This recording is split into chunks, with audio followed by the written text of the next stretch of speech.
In the gym and in the car, with our advice you could go far. We fuck things up and we make mistakes, and talk about our sexy dates. We host events and go to clubs, but most of all we're still in love. It's getting hard for this to rhyme, just as well, 'cause it's bed hopping time. Hello and welcome to the Bed Hoppers podcast. My name's Mr. H. I'm Mrs. H. This is episode 153. So if you've stayed with us for that long, well done. You deserve a prize. Thanks. Well, you? I mean, I've been here in spirit for 152 of them. For most of them, probably. So thank you very much for joining us today. We've got some interesting topics that we're going to get onto and some very, very special guests that we're going to get onto or get on top of in a minute. We're going to get onto our guests. Yeah, we're going to get onto our guests in just a moment. It's not that kind of podcast. It very much is. But first, we want to talk a little bit about the Hot Summer Nights event. Ah, yes, in July. In July? When? In July? It is the 15th of July. And how many tickets we sold? I'm going to say about 60%. About 60%. Yeah. So they are going fast. Single guys we've sold out of. Mm-hmm. It's not You make it sound like we're selling them. guys. Yeah, buy one single guy, get one free. Excellent. Probably an offer that will interest our guests. Maybe. We can see. Single ladies, I think we've about half sold out. Yeah. So do you know how many tickets we've sold?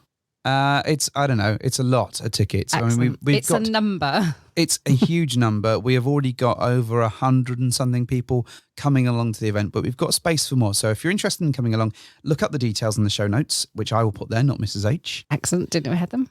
Exactly. And yeah, come along, buy a ticket, spend some time with us and our amazingly sexy chums. And you'll dress have up fun. like you're in Miami Vice. Yeah, exactly that. Also, the Going Dutch event, tickets left as well. 28th of July. To the 31st. Yeah, it's all happening in July. Pretty much. But same again, if you want to come along, we'd love you to come along with us. Yeah. Check out the what? The sights of Holland. The show notes. The show notes. Check out the fucking show notes, please. Yes, there's show notes, apparently. I've never read them. So as you can hear, Mrs. H is almost recovered from her illness. Thank you for everyone who wished her well. It didn't make a damn bit of difference. She still took an absolute age to recover. But she's nearly there. So she's only going to cough 5 or 6 times per minute throughout the course of the episode. Just to make your life difficult when you edit. Exactly that. The good news is that she is running this episode. In a rare turn of events, she has thought of the topic. Capable of independent thought. I have thought of a topic. Yeah. You've written some stuff down. And maybe I didn't necessarily write questions, but I wrote some stuff. My contribution so far has been chucking a couple of questions towards you. Yeah. And the idea of bringing in our delightful special guests. And the promise of no doubt arguing with everything I say. I'm not going to argue with anybody. Okay. I just have... You have different views to me, maybe. Well, we'll see when we come down to it. Okay. So before we bring on our special guests, what's the topic about today?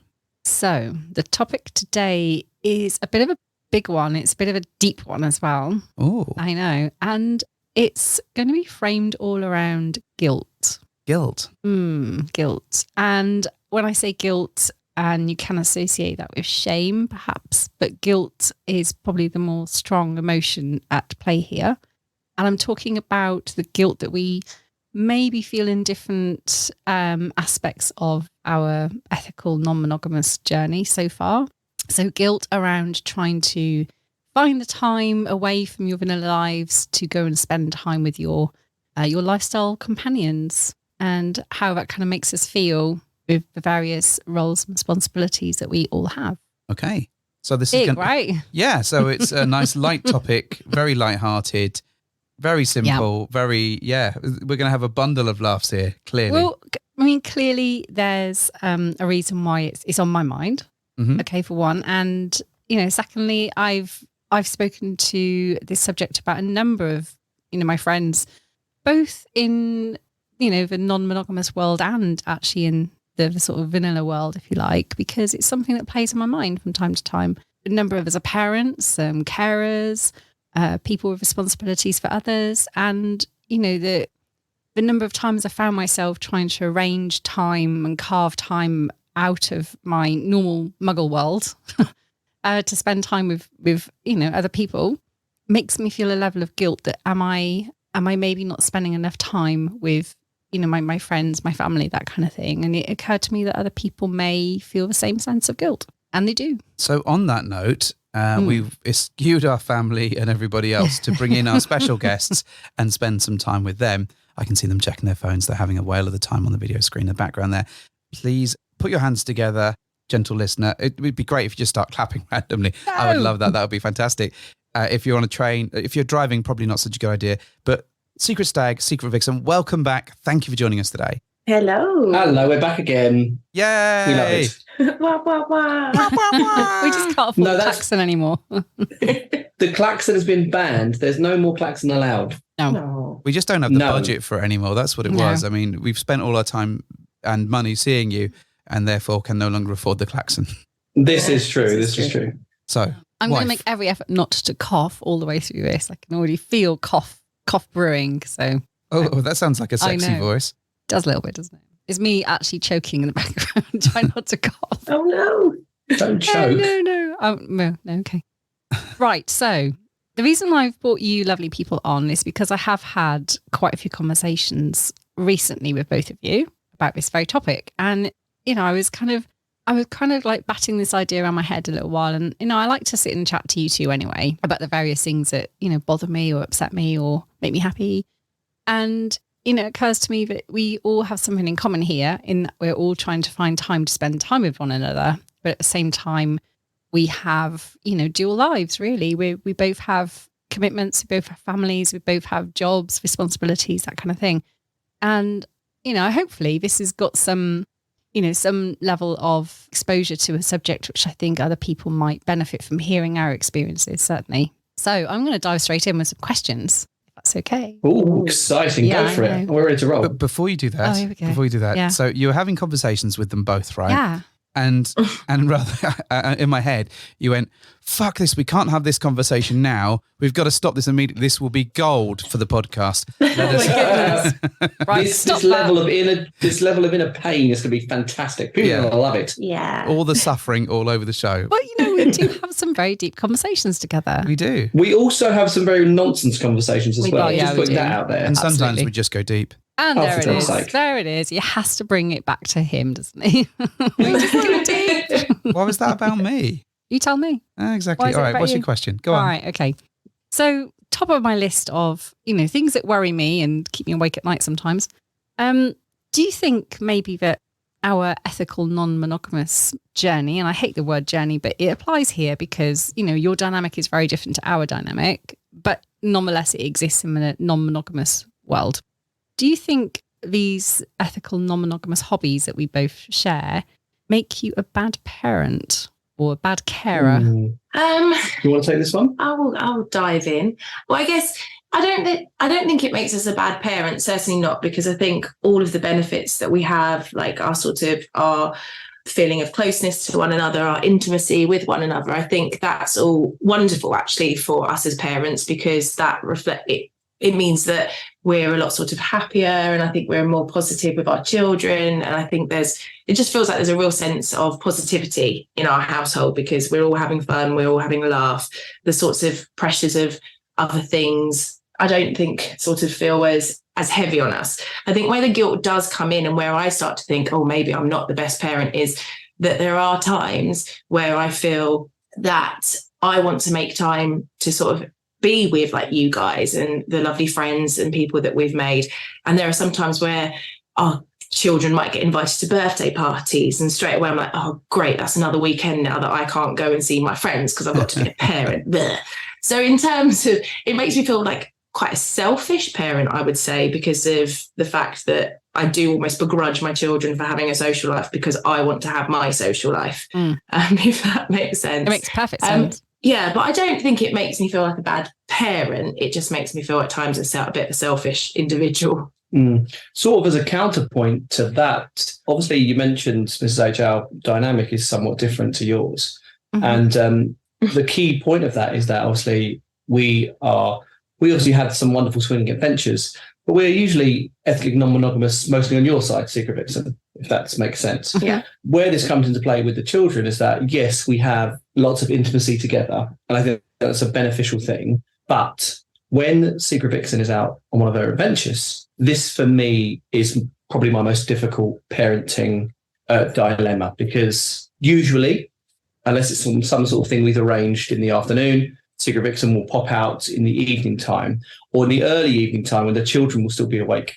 This for me causes a massive conflict of interests because, of course, I'm so excited. I'm so charged up and powered up, as you may say, about what you're doing. And my brain is already trying to get into that stag role. But at the same time, I'm making the children dinner and I'm doing baths and I'm reading bedtime stories. And I feel guilty that I am not fully focusing my attention on them, because I, completely honestly with you listeners, I'm feeling too distracted by what you're doing. And that's where I think my biggest level of guilt comes in. Yeah, we've spoken really honestly about that in the past. I know you and I, Stag, because I know that's your overwhelming emotion that underpins everything that Vixen does, makes you feel like you're less of a dad, because you're having to be both mum and dad, aren't you, when she goes on the adventures. But at the same time, you're the one almost pushing the agenda and asking her to go on the adventures because it's part of your dynamic. So it must be wildly conflicting for you, because not only are you dealing with the parental responsibility of both of you, but you're also wanting it to happen, so it's really, really difficult. Absolutely. I fully admit that, I love Vixen going out and having her adventures. It is a wonderful, positive driving force for me, lifestyle-wise. And we've had these conversations together about how conflicted it is. And, the children tend to get a takeaway that night. We tend to rush certain things. And this is the thing, I'm almost rushing away that time with them, because I know when they're asleep, I can have that time for me, which is a very important time for me when you're out doing your thing, Vixen. But yeah, it's just that horrible conflict of interest, because I just sit there and think, oh, I'm sorry, kids, I haven't made you dinner, or oh, I'm sorry, we didn't read the whole book, or we only read this amount of pages at bedtime because I really need to focus on my phone now. I need to look at my blank screen of my phone for an hour. That's what I do. But then sort of saying that, like, that's what you say you feel guilty about. I then obviously come back the next day or whenever, like, I then see the children, normally the next morning. You beast. And the first thing they want to tell me about is the fact that they've had a takeaway and that they sort of got to stay up a little bit later and they got to maybe watch something, an extra program or something. So it sort of swings and roundabouts because it makes you feel guilty, but then that's what they're raving about. So I hope in some ways you can actually sort of, it eases your guilt when the fact that they are going, oh yeah, we got to have McDonald's last night, yay, we don't normally have that on a weeknight. A lot of chicken nugget Happy Meals have been McDonald's have benefited a great deal from our hot wife and Vixening business. Yeah, I take that on board, but it is always at the back of your mind. So yeah, thank you for the question, Mrs. H. What I will chime in with, though, is the volume of times that happens, and knowing you both as well as we do, we know this isn't every night, as much as you might want it to be every night. It isn't. It's a rare treat, and it's no different in my mind to one of you just going out with friends or just seeing a different member of the family without the children. So from the kids' perspective, not that I can necessarily speak on their behalf, but they won't see any difference. I mean, like you were saying, they get some treats sometimes and it's a nice thing, but actually they probably don't even think about it. Yeah. Because if it's one night and say, I don't know, 20, 30, and practically every other night you treat them fairly. And I mean, you folks are both great parents. I really want to stress that. And we've seen you with your children, and that's very kind. Thank you. But it is true. It's really visible. I don't think they would be upset at all with one or two nights where one of you's not around or they're babysat or whatever, because they have such a good life every other day, as far as I've observed. I mean, they do get cross at us occasionally when we're both gone, particularly our eldest, because if they're like, oh, well, where did you stay? And we say, oh, it was in a hotel. She hates that. Yeah, straight away. She's like, well, when do we get to stay in a hotel? So that then now has started to create a whole different kind of guilt, because like she almost feels like she's missing out on us having some sort of little holiday. And I was like, no, we're just staying in a hotel. Oh my God. The day when we have to talk to her is going to be oh God. But yeah, so that has now introduced a new layer of guilt. The fact that she was like, oh, when do we get to go to a hotel? So we are now starting to have to arrange hotel visits. I will say, I asked the same thing, eldest child. When do I get to go to a hotel? Bigger Vixen. Oh, woe is me. But there you go. It's the novelty thing, isn't it? And kids have this great way of kind of really getting through to you in the guilt trip sometimes by, picking the one thing that that they're going to pick up on, which is the novelty of actually staying away from their house in a hotel. They don't know, but it might be some grotty travel lodge someone on the M1, and they're like, oh, actually, this is horrible. But the fact is, they see it as you having an adventure of some sort because it's something that they're not involved in. But kids are great at laying that one on you. The reality is, when you do spend all the time in the world with them, chances are they're probably up in the bedroom playing on some device anyway, and you hardly see them. So it's just the fact that, and this is the next question I had, and it's already kind of segued nicely into that, is it the nature of your need for the childcare that adds that extra level of shame or guilt, to the activity? If you were trying to arrange childcare so you could both go to a wedding or, just out for drinks with vanilla friends, you probably wouldn't feel that level of shame or guilt because you're like, actually, this is a legit request. And if you really wanted to, you could follow us and you could see what we're doing and you'll see the pictures on Facebook, whatever it is. And you won't feel that level of guilt because it's just a normal, thing, something everyone does. The fact that that the hidden depths to that is that you're actually going on something that's clandestine and, somebody shouldn't know about it. Only you know that. And because of that, it's added that level of kind of guilt to your request and it's made it feel like you're asking for the moon on a stick. It's like, oh no, here we go again. Can I jump in on this? Because I remember when our kids were very, very little, we went to Disney World and we didn't take them, we left them at home. And we having done all the measurements, we recognised that neither one of them was big enough to actually do very much other than just wander around and ooh and ah at it. So we thought, well, they were still at that age. We'll go out, have a look, have some fun. But I think part of the guilt that and we did both feel very guilty about doing that, but we also had a really fun time. I'm not going to lie about that. But I wonder if it's sort of inversely linked. Like the more fun that you're having, the more guilty you feel. And I guess for some of these things, when you're in the middle of a very sexy situation and your imagination's running wild and you're doing things that you've never dreamed of or your most wild fantasies, does that make you feel more guilty perhaps? I'm certainly going to say it does, definitely. And actually I end up finding resentment, I think is too strong a word, but sometimes when we're like on our way back from having had like an amazing weekend, there's sometimes I very much do find that I have sort of lifestyle mode and then sort of mum mode, professional mode, etc. And I think sometimes on those evenings when we're driving back after having had this awesome weekend and then thinking, right, hang on, I've now got to switch a gear and go from lifestyle mode to mummy mode, then I sometimes feel myself going, oh, here's the come down now. And that makes me feel really guilty because I feel awful that I think, oh, great, I've got to go back and be a mum now. And it's obviously not that at all. I adore my children and I love obviously reuniting with them after a weekend away. But I do sort of feel there is a bit of a sour note to the weekend when you've got to sort of go back and sort of put party mode almost to one side. One of the things I think is a slightly different take is that I feel that guilt of returning. I do. But the guilt of going away and getting the childcare, like Mrs. H said, knowing it's that sort of clandestine meeting and having to lie about where you're going somewhere, that for me was always very difficult. Now, whether it was with family or with friends was always very different. If we were going out in the evening, maybe we were going out having a date and then coming back, we might have a friend come and look after the children for the evening, and we've spun all kinds of stories to say what we're doing. And that's been difficult because I care about my friends in life and I care about my family, and having to lie to them is difficult.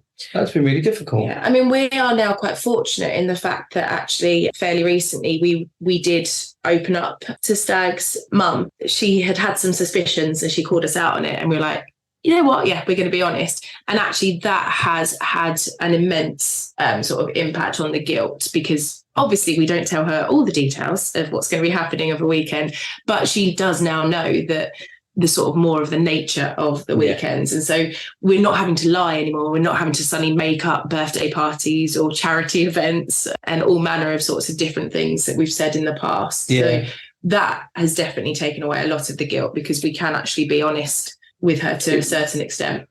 It really, really has. I think having that freedom and honesty with them just took things to a whole nother level for us, because I hated lying, as I said, to family. And when it all came out into the open and we were able to be honest, I felt a weight was lifted, because, as you said, you didn't have that guilt. My family was super supportive and in our corner.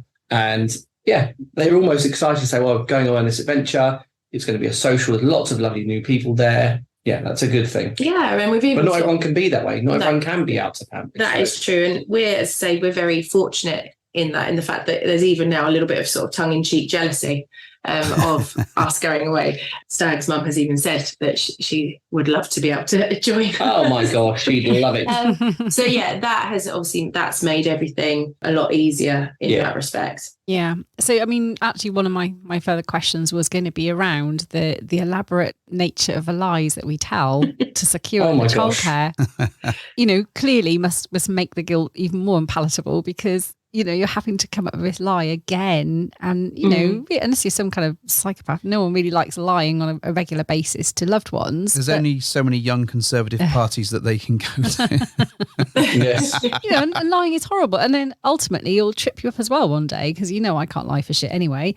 So it will catch you out, won't it? So I think it's amazing that you felt that you have a family that's supportive enough to allow you to at least lift the cover a little bit on what you do, and without giving away the granular detail, because you know that might actually not do so well, family roast. But at least you can, as you say, relieve the pressure and the burden of having to live with the constant lying to people who are actually helping you out, you know, when you need that childcare. You know, and the same thing applies to me. So, you know, in terms of the guilt I was talking about, obviously my children are now of an age where I don't need to get people to look after them if I want to leave my house. You know, we actually have to arrange. Well, they don't live here for one. Pet care instead. You know, and that, you know, that's equally as irksome. Far more precious. Yeah, but you know, I also have responsibility, you know, as a carer for my father, for example, and that leaves me feeling sometimes really. It's not that I don't do enough. It's more that I sometimes feel guilty that I'm not spending every moment thinking about, you know, oh, is he okay? And, you know, has anything happened? And, you know, in the early days of having to be a carer for him, I often used to worry that if I left my house for even an hour, the worst would happen. And, you know, why on earth have I left my house and gone off and having fun with people? But actually, it wouldn't matter if I'd gone somewhere on a vanilla venture, as you say. It's just because of the nature of the fun that we're having. I think it adds a layer of complexity to the guilt that you feel for leaving someone that is, you know, needs your care and your attention. Yeah. So. The irony is, I think your father would want you to have fun and enjoy life. Maybe not necessarily in this exact guise, but yeah, I know. But I think he'd want you to kind of enjoy things and have friends, and you know. Plus, the good thing about us going to different places and around the country and whatever is that we've got stuff that we can talk about, because inevitably we'll see, you know, we'll drive past a cathedral that we can talk about, or we'll. You know, it will be in Brighton and talking about the pier and stuff. So there is it brings something different. Whereas the mundane, just staying at home, not doing anything, means that when it comes to giving him stories and input from what's going on in the world, we've got nothing to tell him. We've got nothing to tell him. So, you know, if we see him a couple of times a week, there's very little that's changed, and we end up giving him vague stories of what the dog did that day, which, you know, there's only so much of that you can talk about. I do just want to drop back. So if your mum would like tickets to the Hot Summer Night event, I'll do her a great deal. Oh, she'd love Friends that. and family discount. In fact, nice. I remember when you'd had that conversation with your folks, And we actually had a FaceTime call with you, which was an absolute delight. It was, wasn't it? I don't think I've laughed as much in my entire life over that little 10-minute conversation. It was a pure... We were very happy. It was a very uplifting moment. Now, I realise, of course, not everyone is in that position. So I too take that on board when talking about these things. We'll realise of how fortunate we are that we're in that position. So I've got a flip side question to this. So the flip side being, are you a bad parent then if you don't feel guilt so much when you're leaving, kids or trying to arrange childcare, and you just think, oh, thank Christ, I've palmed them off. Great. Does that conversely make you a bad parent because you don't go through this whole guilt trip and punish yourself for leaving them and having to lie to people? I mean, you could almost extend this to all things, couldn't you? You say, am I bad for taking time for myself? And I think the answer should always be no. You should take time for yourself as long as you are providing the children with everything they need and enough time for them that they need. You are allowed time for yourself. Of course, the cloak and dagger nature of the lifestyle is what makes it difficult, because one day they're going to find out that we were lying to them this whole time. And that's a difficult, Secret Vixen's doing a face, and that's the reality, isn't it? And that is a difficult time, because then we will feel bad about that. But are we guilty for not feeling bad right now? I don't think so, because if I know that when we are obviously leaving the children with family members or friends, I know that they end up having an incredible experience. And the amount of times we've gone to collect our children and they've both been like, oh, when we've sort of arrived, because if it means it signals for them also that it's been the end of their sort of amazing time. Growing up, I spent an awful lot of time with my grandparents because of the work that my parents did, a lot of my summer holidays. Was it work, or were they actually in the lifestyle? Well, who knows? You never know. That is the question. But as a result, I ended up having immensely close relationships with my grandparents that I am so incredibly grateful for. And I can already see that in our own children, the closeness that they do have with family members. So I don't feel guilt when it comes to that, because if I know that actually in the long run, my children will be grateful for those memories that they've had, or these wonderful experiences that they've got to have with like grandparents, aunts, uncles, etc. I agree. Yeah, I think so. I think it's really important that, as parents and as carers and whatever your role is, that you take time for yourself. And I don't think you should feel any guilt for that, as long as, as you said, that you're providing for your loved ones and they have enough appropriate time. Because I think if you give kids or people all of your attention, you've got nothing left for yourself. You've got nothing left to give. And if that can damage your own mental health, that can damage your own relationships, and having time and investment for yourself as an individual, but also yourselves as a couple, is so important. And if you're happy, and if this happens just to be the thing that is one of the things that makes you happy, then actually that will influence how affectionate, how loving you are with each other, especially in front of the children, and will give them a good view of a healthy relationship, potentially. So from my perspective, it's really, really important that we all take that time to kind of make sure we're all okay, and that we're having some fun ourselves, but also that we invest into all of our relationships. It's if parents, and particularly in the parents' view, if you're not taking time for those relationships, at one point those kids grow up and they leave the house. It may be a lot longer than you anticipate, because it takes some of them fucking ages to leave. Trust me, I know. But actually, if you've not worked on your relationship and yourself as an individual, and they go, what do you have left? And picking up the pieces of that is incredibly difficult. And we've seen it happen with so many people, not in the lifestyle, but friends of ours, where the kids have gone and they turn to each other and they realise that they've not invested any time with each other. In fact, they fucking hate each other, and they don't want to spend any time with each other, because the thing that was keeping them together was their 100% devotion to the children. So for me, I've always believed that you have to invest in relationships and make sure that you take that time. Otherwise, it can really backfire later on in life. I agree. I mean, children are a part of, a relationship. They're not the only thing that exists in that world, and self-care is incredibly important. And if you're not looking after yourself, and how can you look after other people, and how can you be all of those things that they they expect you to be in more. So I think, Mr. H, you're right. Well, I think it's very easy to become burnt out and tired looking after children and for the humdrum to be accepted. And it's really interesting that we were talking earlier a little bit about the once every 30 days or once every, twice a month or whatever it might be, that you have an adventure or you do something for yourself. If you think about it, when you have kids, certainly the initial part, you spent you can't help it, the first couple of years absolutely dedicated to doing nothing but bringing them up. And actually, you need to claw some of that time back at one point, because I think otherwise you're just going to burn out eventually. You lose your identity as well. You do. Completely. What's left of you and your relationship if you don't recall why you fell in love and why you had kids together in the first place, for that matter. You've got to make time for your relationship. And if your version of taking care of your relationship happen to involve other people, then great.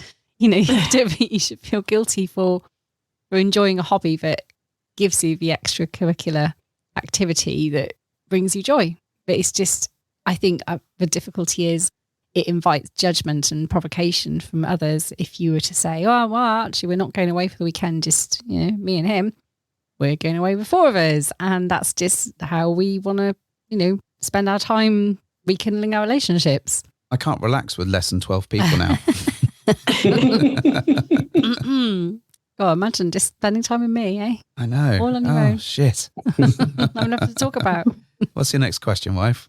My next question. Okay, so we've talked a bit about, children and, how much time we have to devote to all of that. But what about friends?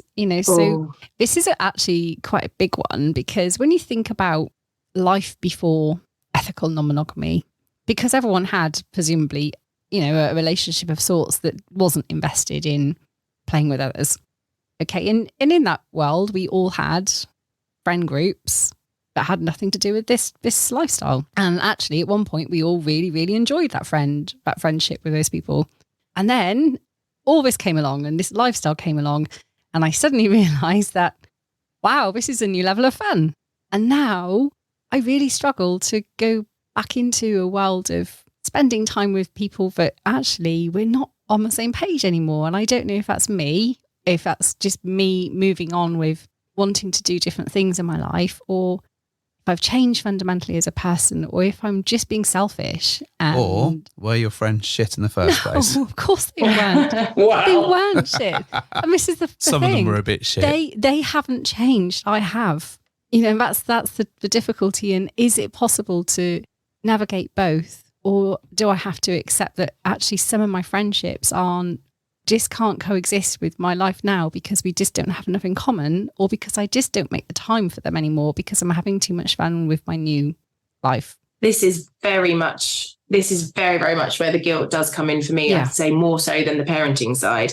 And it is to do with the friendships. And as you say, I know of a couple of friends who have been sort of chasing me for ages, trying to sort of have a catch up week and week, because obviously we're all working, we're all parents, and therefore sort of trying to pin each other down, not like that, for sort of friendship time. Maybe if it was that, I'd see them more. No, anyway, I digress. But I think that's the issue I now have, is that I want to see my friends, but I know I'm going to have even more fun with my lifestyle friends, as it were, to say that.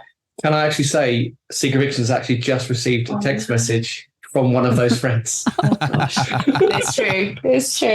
And the thing is, I love my friends dearly. I really, truly do. But I just now do find that on sort of nights out with them, I find myself clock watching a little bit more, because of the conversation does tend to sort of now go to areas that I'm not as interested in. You don't like talking about how they try something new at the gym, or? No, funny enough, I don't. My cardio comes from a very different area now. but it's things like that. I don't know.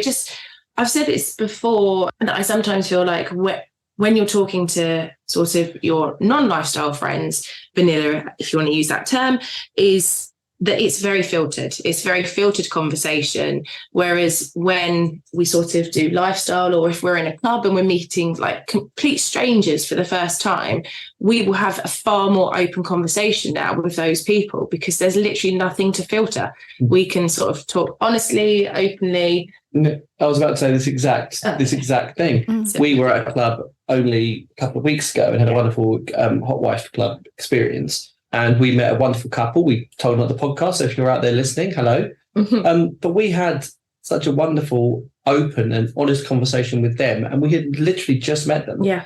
But because you're in that unfiltered situation, there's no ceiling to where that conversation can go. Whereas when we're out with vanilla friends, you have to keep a lid on things, and it makes it more difficult. Not makes it more difficult. It limits what you can do, what you can talk about. And when the lifestyle becomes such a massive part of your life, and then suddenly you're not allowed to talk about it, it leaves you a little bit short. It has been interesting in that there's been some friends who have been quite supportive and kind of will ask questions or want to know or want the gossip or will kind of be great for you. You don't need to tell me about it. And then you've got friends who really don't want to know. And I think it's the ones that are really objectionable to the whole thing where we found they've just sort of faded out of our lives. And I feel an incredible amount of guilt for not catching up with those folks. But at the same point, I know I'm not particularly wanted either because of what I'm doing. And, I'm not going to change that for the sake of people that I've met and become friends with. But at the same point, I do feel bad that I've not kept up those friendships, and I've not tried to circumnavigate it as much, because the reactions were so strong that it was really clear that, it wasn't worth maintaining the friendship. And, it does go two ways, and I've not heard from them either. So there is there is an interesting take on it. But I think it's a really fascinating one in that, depending on how they react, I think will vary on how much value you get out of them.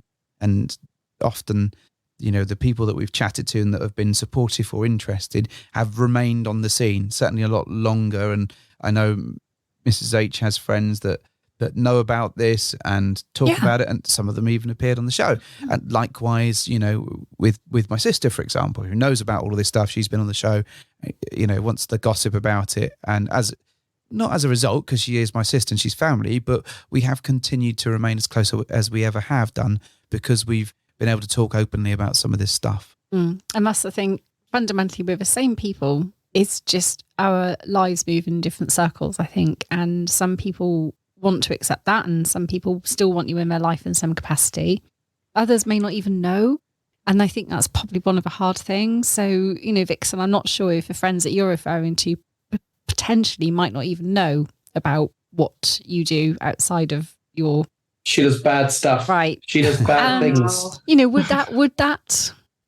that test the friendships if you were to sit down and explain why you haven't been able to devote as much time, but you would like to rekindle friendships, blah, blah, blah. But also, this is something that actually you may want to know about me. And does that change our friendship? I don't know. It's a difficult one. It is. And I do know, sort of hand on heart, that a few of my friends who are, I still would say, because people might listen and they go, well, they're not very close friends, but they are still some of my closest friends. But I know that I am not, they perhaps aren't in a point in their relationships to hear me say sort of what I do in my spare time. And whereas I have got other friends who I have sort of been able to tell a little bit, and they're really excited for me, and that's lovely. But no, the truth is that I know I do have a number of friends who I just at this moment in time wouldn't be able to sort of tell them about my extracurricular activities, because they wouldn't be able to sort of fathom reasons why. For example, maybe in the future when they're sort of in different points in their relationships, lots of them are sort of quite in early relationships still, so they therefore very much in that I've only got eyes for one person sort of approach. So I was going to say, does that mean, would that change the friendship then? So because you probably won't have much to talk about in a way, because if someone said to you, oh, what you've been up to, and you actually have nothing to say because all of the stuff that you've been up to really relates to a life they don't know about, that's incredibly difficult. And does that change your perception of that friendship because you don't have the same in common anymore? I don't think so. I mean, I have had conversations with like a couple of the friends who are springing to my mind before we've had the sort of conversation sort of about sex and relationships and things, and we just started discussing threesomes, and straight away a couple of the friends were like, oh no, I don't know how you do that, that's cheating. And I was like, okay. So I sort of have tested the waters, and the truth is that yes, obviously we are off having these wonderful times with friends, etc., but it's not all about the sex. So therefore, I can still talk to my friends and said, oh, yeah, no, last weekend I was in X, Y, or Z sort of visiting the area. They don't need to know the true ins and outs because that wasn't the whole reason that we were there. So I can still talk to them about the incredible meal we had or the fantastic bar that we visited. So it doesn't limit my conversation. I just have to censor myself a little bit to make sure I don't sort of say something a bit sort of tongue in cheek that normally in an unfiltered conversation I would just say, but obviously with some friends I have to suddenly go, oh no, don't make that comment, that won't, they're not going to like go that down well. And how did you meet these friends? And then I snogged the barman. Oh my and gosh. that's when we go into elaborate, oh well, friends from university days. But then it brings back these lies, doesn't it? And telling the lie to people. Yeah. So I do try to avoid those sorts of questions when they do talk about friends, because the truth is, if my friends say, oh, we went out with this friend, I don't suddenly go, right, where did you meet them? How do you know them? How long have you been friendship? I don't need to know the ins and outs. I just take it on, oh, they've got friends other than me. I can share, it's fine. So the friend thing, I think you're right, can be more difficult in the way to navigate than the children thing, because I think the children thing is an unconditional thing. You are the parent. You have no choice but to parent, really, ultimately, unless you give them away. Whereas your friends, they come and go anyway. You know, you choose to be friends. You choose to, have these people in your life, and they choose to have you in their lives. So, and, at any point they can kind of ebb and flow depending on how much, you want to see each other. And I guess the question for me would be, you've talked openly about how you've got friends getting in contact with you saying, hey, make some time for me. And the reality is, when you do eventually make that time for them, will you resent that because you could be doing something else? Or do you think you'll be glad that you've kind of gone back to that and rekindled it? I think I always will be happy to sort of go back and just say rekindle the friendships. There will, of course, be a little bit of me that's probably going, oh, I could have been out with that person right now. But yeah, it is just difficult. And the thing is, I know that through the relationships that we have met since being in the lifestyle, like I know that we have made some friends for life. And yes, I have still got my friends outside of it, who I do still consider to be a friend for life. It's just, it now just becomes a little bit harder to actually find time to see them. Yeah. And again, part of that is often childcare, because if we almost feel like we're using up our bank of childcare to do one, then to suddenly go, oh, actually, we need to see this friend. Can I have more? That's where it becomes really tricky. And I know that as my children get older, that will become easier when my children don't need the childcare. That side. Sorry, Steve's got his hand up. And my hand up. I don't want to interrupt. I had a terrible thought about your funeral then. Oh, what? Years to come now, when you finally leave this mortal coil. Many years from now. And all of these people suddenly get together and they're like, so how did you know her? And we went to uni. Oh my goodness. Oh, how did you know we worked together? He genuinely has had How did you know her, this huge stream of men? I was number 8 in the 42-man gangbang. He's actually said that he would like the pallbearers to be people from the lifestyle. That would be wonderful. How funny would that be? That'd be great. This is the conversations we have. That would be great. I would love that. So of course funny. you would. Oh, dear. I would love that. Intrusive. But no, in a serious note, I've got a big birthday coming up in this year, and I would love to have a huge party. And have all of my friends there from all different walks of life. But part of me is like, I can't do that because there'll be no way to explain it all away. So I end up you have to end up compartmentalizing these things. I'll have this party for these people and this party for these people and this party for family, because it would be fun though in a bar, because everyone would naturally go into their groups and you'd be like, so that's the work friends, there's the uni friends, and the sex people will be at it.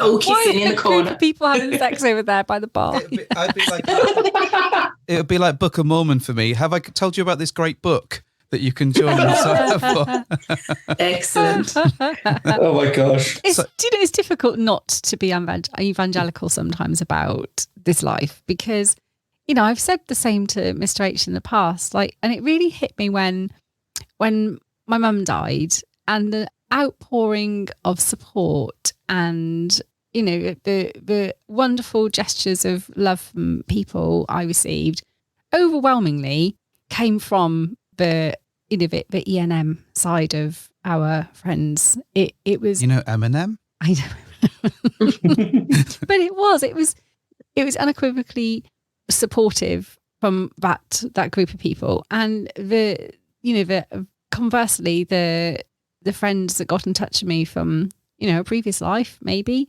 not so much, which really kind of surprised me, but didn't surprise me, sadly. And it really brought it home to me that I really, really have made some friends for life, which I truly hope stay friends for life. And I think they will, because they've been there through thick and thin for me, which is lovely. What were you going to say? I wasn't going to say. I think it all goes back to me to that investment in relationships, and I think sometimes you have to know when to step away from things, and sometimes you just have to know when you can put the effort. And some people require a lot less, and we've got lifestyle friends that we don't see every other week, that we'll only see once every 6 months. In fact, we've got friends, really good friends, that we've only seen once or twice in the total friendship, yet we still talk to digitally every now and then. And it's all about just how much you're prepared to put in and to get out, and also how forgiving people are as well of not being able to see them the whole time. I think that plays a huge part of it. Oh, I agree.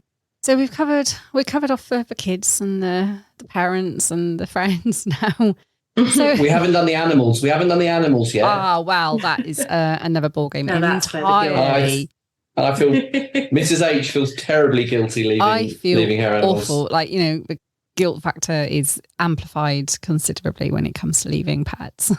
Because they judge us the most. The pets judge us the most. They do. Oh my God, pets are judgy, aren't they? But if you think for a moment that all of our pets have not benefited from our lifestyle friends, literally this weekend people visited us. Oh, this is true. And gave our pets treats. Yeah. They literally bought treats just for the pets. The pets get presents. So you can't. And Yoko had a ball thrown for her every 2 minutes. She had lots of people. There was lots of food being dropped, probably on purpose for her, but I can neither confirm nor deny. So they do. They benefit. They do benefit. Well, Yoko's the most famous dog around now. Pets are benefits. Been on TV. Yeah. Been on TV, mate. Yeah, mind you, pets have seen some shit. They really, really have. They're like Stuart Griffin and Family Guy. They're like, I've seen some shit, man. Oh, this is rocking in this is why our dog is afraid of new people, because of her. She's seen some things, and forever is in her mind now. So whenever someone new comes to repair something in the house, she's just terribly suspicious immediately. Oh my God. Am I going to see more than that now? Okay. My God. I'm going to go dig a hole in the garden. Get them to write a blog. It'd be great. Oh, stop it. I'm so blog. Sorry, Mrs. H. You had an actual question and I derailed you. Probably. Terribly. I'm used to being derailed by you. Okay. Let's hang on. That means two things. Was it not just about pets? No, it wasn't about pets. I was actually going to say, do our collective brains here have any advice? Any ways of combating some of these feelings that we all share from time to time in varying levels of intensity? Normally, the advice you'd say is to talk to your partner, be honest with your feelings. But honesty is just not an option for some people. Mm-hmm. Talk about childcare and things like that. Talk about being with children. Honesty is sort of off the table in a sense. So I don't quite know what advice to give in terms of that. I think it comes back to what Miss Rachel was saying, though, about the fact that actually we are all entitled to sort of take time for ourselves. And I think if you are feeling the guilt, you've got to remember that actually you deserve to have some me time. And if that is choosing to do it this way, we don't sadly know how long we are going to be on this planet. Absolutely. I mean, you just cannot take life for granted, and you just can't waste opportunities. So I think, you've got to sort of acknowledge that maybe you are being a little bit selfish, but actually the benefits are far broader, like by you taking that time to be with your partner and go off and have an adventure, it does have benefits on sort of your wider circles. Yeah. I and agree your children completely. and your children, if they're going to somewhere like family members where they're building those relationships themselves, that's a beneficial thing for them, and a beneficial thing for the grandparents too. Yeah. I think there's also remembering that kids, if they can, will always try and push their luck, and they will make you try and feel guilty and make you try and feel bad, because just by their very nature, they want your attention, they want that time, so if you're doing something exciting to them, they don't really care what it is to a certain extent. They just know that you're excited to be doing it and they therefore want in on it. It's like it when they see you drinking alcohol, they're like, oh, you've got that, I want that, or really nice chocolates or whatever it might be. And kids always tend to push the luck. So you've got to remember that you could be the world's best parent. You could see them and tuck them into bed every night. You could do nothing wrong, as far as the book goes, if there is such a book, but they would still ask for more because they're kids, and they're always going to try and do that. I don't mean that in a particularly negative way. I'm not saying like the kids are scrounging horrible little buggers all the time. No, but kids always want what you've got. Yeah, they do. Of Even course if it's they do. dinner. Yeah. Like, no, I don't want my dinner. I want your dinner. Exactly. So you do have to keep that in mind and it's really hard. And I know you struggled with this very early on. You just try and have to recognize that they're just being kids and they don't mean anything by it, really. It's not going to, it shouldn't scar them for life. It's just them trying their luck. That's really important. But I think, going back to what you're saying, that the other thing is to recognize that you've got to invest into yourself, into your relationships, and you get out what you put in. And that goes for the relationship with your children as well. It's all about balance there. I do genuinely think that by investing that time into your relationship and each other and yourself, whoever it is that relies on you for caring, whether it be children or parents or animals, they're going to get the best version of you, really, because you've invested in yourself and made time to make sure that you are ready and focused and refreshed and you've got everything ready to go. And, if you have a weekend away and you feel great, then awesome, because when you come back and you're reunited, it's like, "Way, I'm back. Here is welcome. Here, off we go." And I feel like I can devote all my time to you again now because I've had a break and I feel great. Whereas if you're running on empty and constantly just irritable and tired and fed up because you haven't had any time to yourself, and you're not really bringing your best version of parents to the table anyway, are you? So you're saying it's a bit like, but not exactly like reconnection sex, but with your kids. Now that coughing is brought on by you. Yes. Yeah, you made me cough then. Shame on you, Mr. H. It's the same principle, isn't it, though? It's like you've been away, you've had a good time, reconnecting with and your you're coming kids, back. fine. Yeah. On some level, yes, but terrible analogy. I think I'm simply saying, just look after yourself and then you're able to look after people more effectively, Be aren't kind you? to yourself. Yes, there's nothing wrong with that. And you're entitled to have a happy life as well as the kids that you're looking after. You really are. Nothing wrong with that. And you have to be a bit selfish sometimes. Well, on that note, shall we start wrapping up, dear? Yeah. Oh, excellent. So I want to say a huge thank you to Secret Stag and Secret Vixen for coming along and joining us today. It's been lovely to see your lovely faces and even better to hear your voices. And thank you for being so open and honest about everything. Yeah, thank you. It's really important conversations to have, I think. Well, we love coming on the show. Thank you for having us. It's always an honour to be invited back. Particularly, not about something a bit more serious, something a bit more pertinent to the wider community as well. It's all well and good coming and talking about amazing sexual adventures, but it's important to remember that there are ups and downs to all sides of things. There are different things to have to sort of negotiate and things. Absolutely. So thank you for letting us come and talk about that. You are welcome. Talking of sexy adventures and ups and downs. God. Now, just today that we recorded this, Secret Stag released a new blog. About ups and downs, eh? You did a thing. I did release a thing. I did. Yes, thank you. So, do you want to tell us a little? Give us a trailer about what it's about and where to Teaser. find Come it. on. Give us a bit of a tease. Oh, thank you so much. So, Secret Vixen had one of her sexy adventures with the wonderful Ashley Del Toro, and she wrote her side of the encounter, which happened at the amazing, one of the amazing bed hopper events that we went to. He surprised us there, and not to give everything away, but we had a wonderful time at the social, and then had a very wonderful time back at the hotel room. And this talks about my feelings about that and what I saw. And it's a two-parter. So the first part is out right now. You can go to secretvixen.blog and have a look at that. And the next part's coming out hopefully in a couple of weeks' time. And yes, indeed. When we go to the blog, do we have to click on a secret stag button or something? Oh, you do. Yes, it's very much advertised as the Secret Vixen blog. And in the corner, you can click on the link, and it's a little sad little secret stag sublink, and you can go there to the secret stag page. Very hard on that sublink. Thank you very much. To make it not look sad. A sad stag. A sad little stag. Secret stag. I was not a sad stag this time. It was very fun.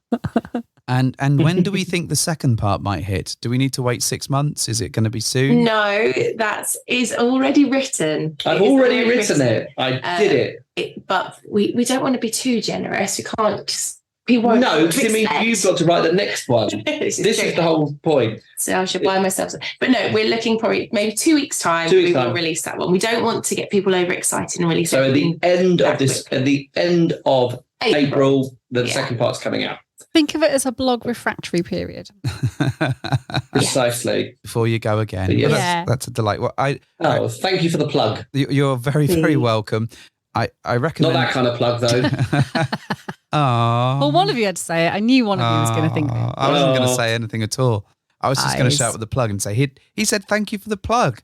And it would have been a thing, and we'd have had to do some stuff. Dear, get nowhere. I know. I'm just digging myself deeper. Again and again. Oh, God. Stop it.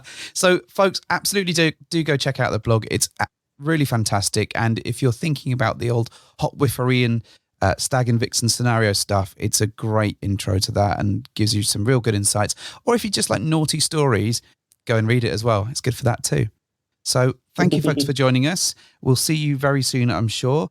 Mrs. H, do you want to do your thing? Do. Well, thank you for hopping into our bed.